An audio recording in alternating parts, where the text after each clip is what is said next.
Most founders know they should be creating content for the 95% of people who aren't ready to buy yet. That's not new advice. The problem is not awareness. The problem is they don't actually understand who the 95% are or how to talk to them. So what happens? They create content that technically checks the box. Educational posts, value-driven videos, thought leadership pieces, but none of it moves anyone because they're treating the 95% like one massive undifferentiated group. And when you speak to everyone, you essentially speak to no one. Here's the reality. The 95% isn't one audience. It's 4 completely different types of people, each at a different mental stage, each needing something entirely different from you. And if you don't know who you're speaking to on any given day, you're just guessing. You're creating content and hoping something sticks. And what I want to show you today is how to stop guessing. We're going to break down the 4 types of people who make up your market, not based on demographics or psychographics, but based on where they are mentally right now. Because someone's readiness to buy has nothing to do with their age or income brackets. It has everything to do with what they currently believe about their situation. And here's what makes this valuable. These 4 people exist whether you sell a $10,000 service retainer or a $2,000 transformation program or a $500 product. The psychology is identical. The stages are the same, only the context changes. I would like to introduce 3 fictional examples that we'll use throughout this video in a way that it helps us to make this practical, okay? Now, these represent different types of businesses and they'll help illustrate how the same principles apply across different contexts. The first is a marketing agency, so high ticket B2B services, long sales cycles, trust is everything. This represents the lens for service providers and consultants who need to nurture relationships over time. Next is a business coaching program. This is transformation and education. So you're not just selling a service, you're selling a better life or career. It's deeply personal and highly emotional. This represents anyone in the knowledge or transformation space. Finally, a brand selling premium headphones, physical products, right?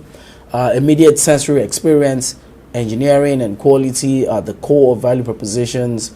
This represents product-based businesses where tangible results matter. Now, why these 3? Because whether somebody is considering a 10K or a 2K program or a $500 product, it's the same essentially the way they think about it. The psychology does not change. So let's break it down for the 4 people. Person 1 is the unaware. This is the largest group in your market and the most ignored.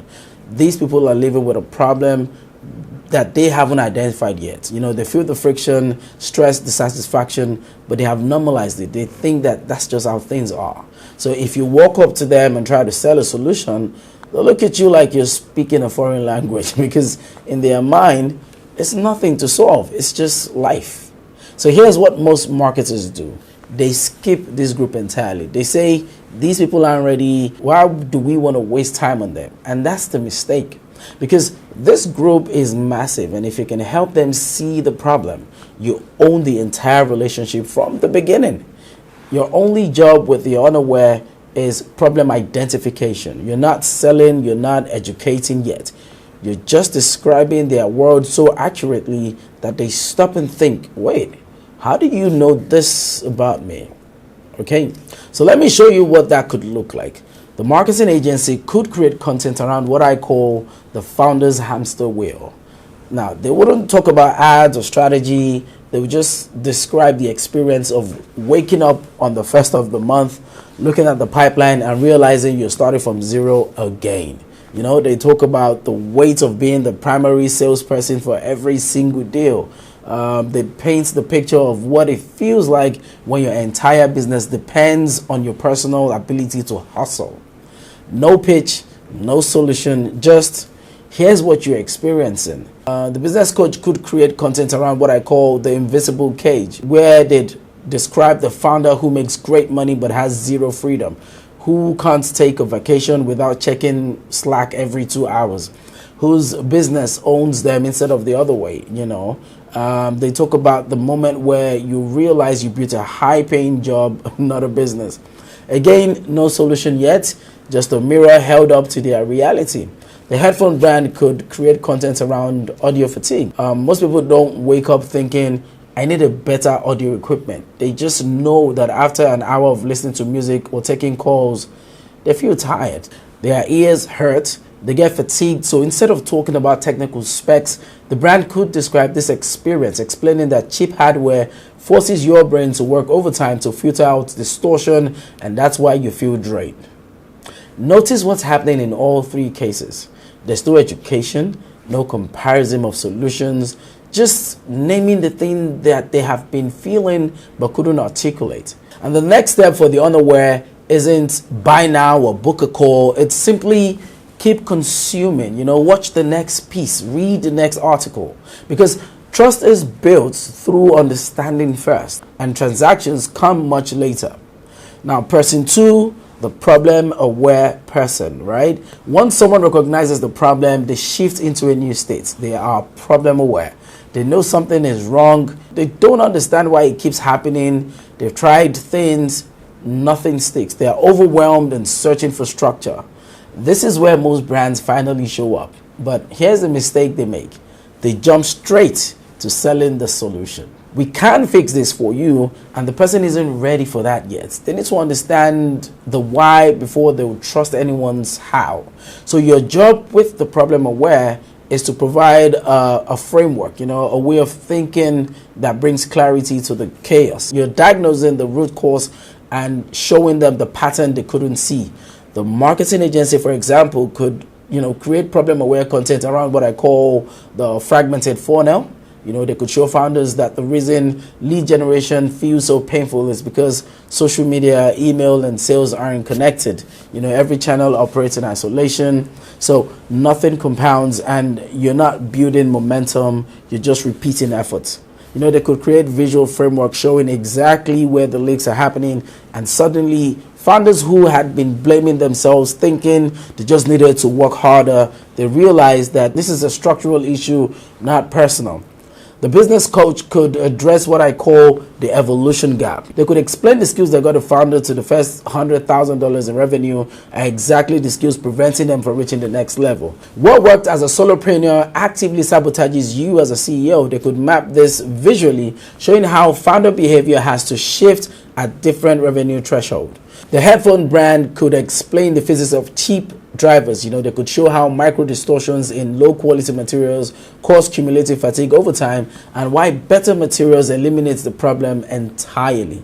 In each case, the goal is the same. Give them a lens to understand their situation. Show them it's not random. There is a pattern and you can see it clearly.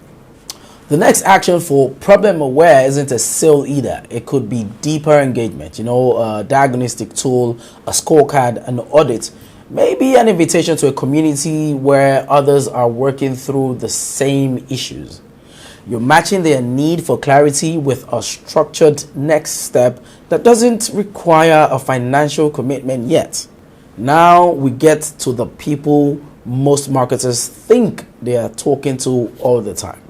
The solution aware. These are people who know they have a problem, understand why it exists, and know there are multiple ways to solve it. They are actively evaluating options, and that includes you and your competitors. Their question isn't, do I need help? It's, is your approach the right one for me? This is where methodology matters, not features, not benefit. Methodology. Because at this stage, they're comparing how different people think about the problem, not just what they deliver.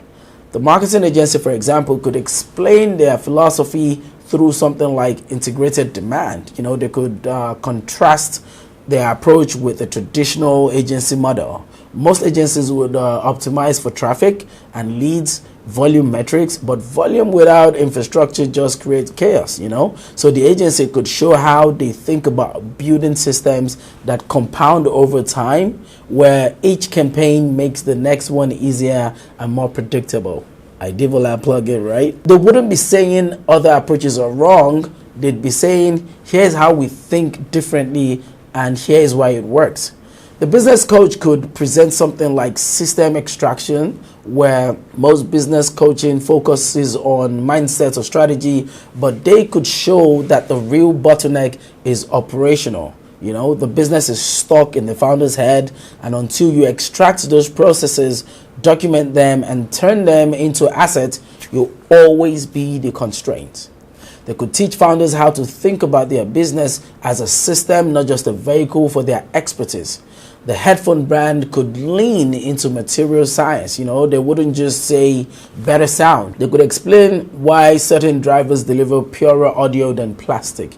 They could show the engineering decisions that separate premium product from consumer grade ones. They could make the case that audio quality isn't subjective, it's physics. The next action at this stage could be experiential. Let them test your methodology, a workshop, a mini course, a 30-day trial. You're proving that your approach works with low enough risk that they can validate it themselves. Now, to person 4, the product aware. Finally, we have the product aware. These people have experienced your methodology or engaged with your brand deeply enough that they like what you do, but they haven't bought yet. There's still hesitation, and at this stage, it's really about whether your solution works. It's specificity and proof. They want to see exactly what happens next. They want to know this has worked for someone like them, and they want friction removed. The agency could present case studies, not vague testimonials, but detailed breakdowns showing a client's ROI in 90 days, revenue numbers, timeline, what changed. They could make the outcome tangible and repeatable. The business coach could map out the first 30 days of a client's journey, walking through what happens in week 1, week 2, week 3, showing that there's a plan, not just inspiration, removing the fear of the unknown. And the headphone brand could provide proof of quality, warranty details, thousands of verified reviews, comparisons showing durability over time. They could make it feel like a safe, obvious decision. The next action here is direct. A purchase link, an application, a strategy session. You stop teaching, they're ready. You just make it easy for them to say yes. Now, here is the shift that changes everything. People don't consume content the way we think they do anymore. They don't watch your unaware video, then come back next week for problem aware, then solution aware a month later. That's not how the internet works. Someone might land on a piece of content meant for solution aware people, but they're actually still figuring out if they even have a problem. Or they have been problem aware for months now, consuming your frameworks, and suddenly one video about methodology clicks and they're ready to just buy the very same day. The movement isn't linear, it's chaotic really, and that means your content strategy can't assume a sequence. This is what I mean by nodding. Every piece of content should have a primary audience. You should know which of the 4 people you're speaking to, but it needs to nod to other stages too. It needs to create open doors so people can move faster. So let's say you're creating a video explaining your methodology. That's solution-aware content. Your primary audience is people evaluating different approaches. But inside that same video, you could nod to problem-aware by saying, if you're not sure this is your core issue yet, I've got a diagnostic tool that will help you figure that out. That's an open door. Someone who thought they were ready for solution realizes they need to go back and understand the problem better, and you just gave them the path. Or maybe you're creating unaware content describing the founder's hamster wheel.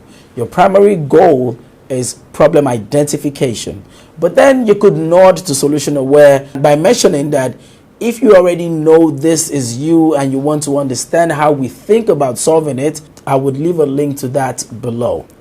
Now, someone who's been living with the problem for years doesn't have to wait. They just jump ahead.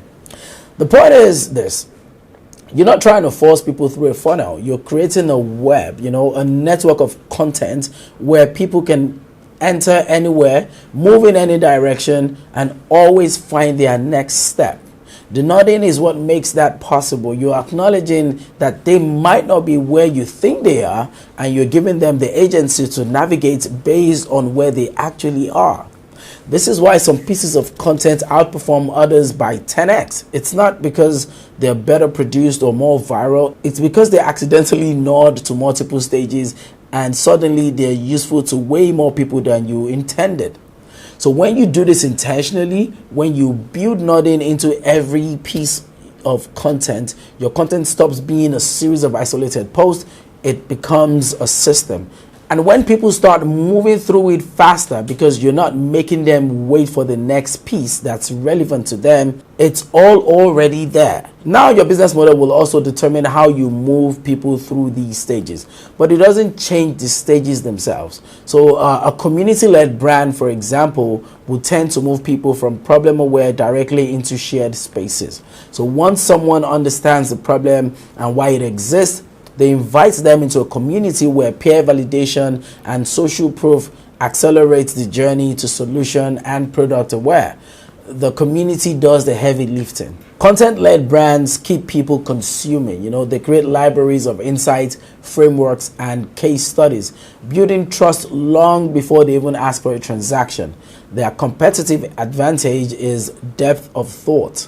And then lead generation brands use diagnostics and audits to qualify people quickly. They move from problem aware to a scorecard or an assessment that surfaces when someone is a hit.